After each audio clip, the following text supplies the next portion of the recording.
On a fertile hillside, he dug the soil, cleared the stones, planted the vines, built a tower, dug a winepress. What more could I have done for you, my vineyard? The Divine Vigneron cries out in our first reading. I've given you life amidst this wonderful creation, family and friends, faith and forgiveness, individuality and community, talents and opportunities, so many signs of my loving providence. All I get from you is sour grapes. He's talking to us, of course, as Jesus makes clear in his homily this morning on the very same text. After giving us all these things, he says, God sent his servants, the prophets and saints, into the vineyard to collect the harvest. He even sent his own son. What did he get in return? Prophets assaulted, saints martyred, a cross for his son and vinegar to drink, more sour grapes. Whatever God does, we seem to take it for granted, even resent it. We block our ears to the message, and when it's too challenging, we kill the messenger. We don't give God his due. We can sympathise with the vigneron. We've all experienced ingratitude. We do our best and get no thanks for it. It annoys us because we hope for some personal satisfaction, a sense of indebtedness, even admiration from those we've helped. But God isn't like that. When he seeks our gratitude, it is for our sake. When we worship him, it is our gain, not his. The reverent gratitude due to God is traditionally called pietas, or piety. It's not a virtue much in vogue today. When people hear the word, they think of old ladies telling their beads. Yet what the word actually means is a grateful reverence to God as the source of all we have and are. If little old ladies are good at showing that, it's to their great credit. We have all, at some time or other, seen some natural or human wonder. Perhaps the angel host of the Milky Way at night, or a newborn babe, especially our own. At those moments we stare with open-mouthed wonder, humility, awe, at the beauty, goodness, sheer undeserved gift of it all. Even people who rarely lighten the door of a church know that experience. Even those who join us only at Christmas, when the cosmic vision of angels and the earthly hope of a baby coincide. That emotion, choice, and habit of pietas, piety, is at the heart of true worship. astonishment, exhilaration, gratitude for the grace of it all, from our birth and rebirth, of our lives in this glorious, if broken world, of the heaven we taste from time to time on earth and are promised in abundance in the world to come.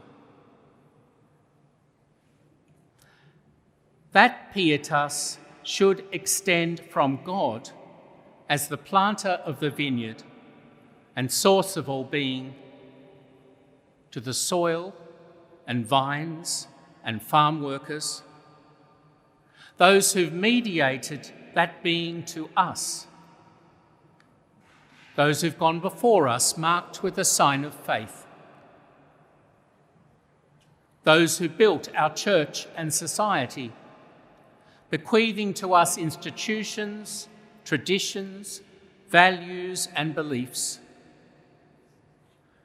those who passed on life and love, truth and beauty to us. They are our ancestors, co-nationals, elders, above all, our parents and grandparents. A recent Vatican letter calling people back to Mass recalls the 4th century martyrs of Abitine, who, when tortured and tried under the Emperor Diocletian for attending Mass, declared, "We cannot live without this thing of the Lord, the Holy Eucharist." In honouring such spiritual ancestors, we reinforce our own identity and mission. There are various ways we can pay our debt to our elders, country, saints. But how on earth do we render fitting praise to God? Our thanks seem so pitiful when we consider all we've received, from the entire cosmos to the present moment. Even if I give all I have and am to God every minute of every day, and how many of us can honestly say we do that, it would be a drop in the ocean compared to all we have received.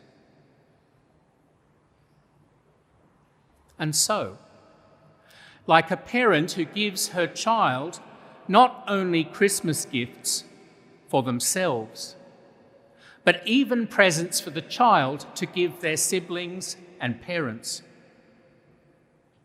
so God gives us the gift to give him. God gives us the only word, the only thing remotely adequate to the task: Jesus Christ.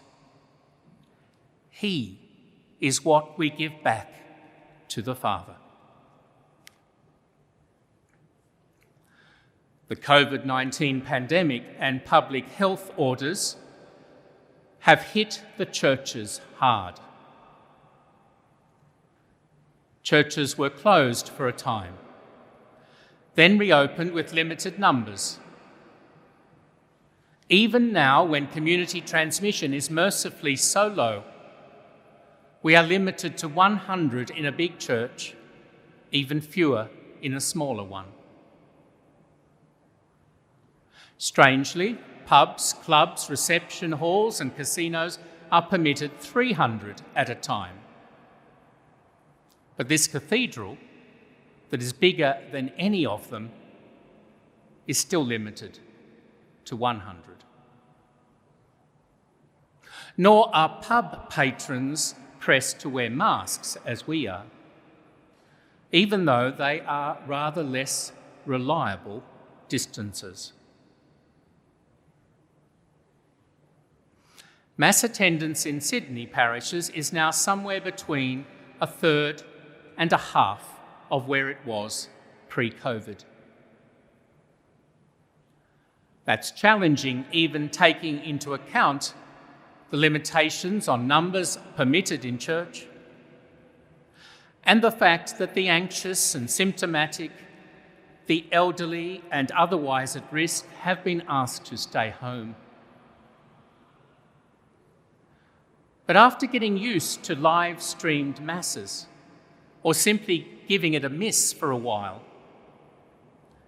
some may wonder, is it worth coming back? Well, here's a good reason, among others. When our Greek neighbours say thank you, they say Eucharisto. In ancient Greek, Eucharisto. Paul uses this very word this morning when he says to pray with supplication and thanksgiving.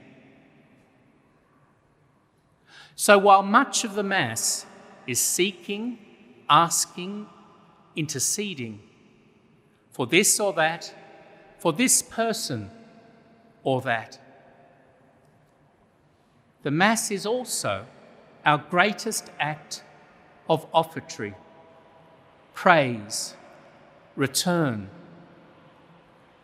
The Eucharisto, the great thanksgiving.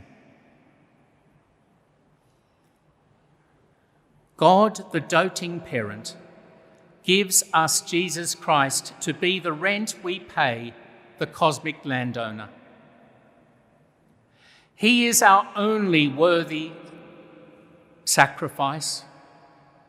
He is the Grange hermitage, not the sour grapes. To that wonderful gift, we add the gift wrapping of our worship. To Christ's great gift of himself at Calvary and in the Mass, we add the ribbons of our hopes and dreams, disappointments, sins and sufferings too. We scribble, "Love from me," on the gift card of our Eucharist. As we now render bread and wine and our very selves to Christ on his holy altar, we ask that he transform them into the greatest of all gifts, his very self, for us to offer to the Father.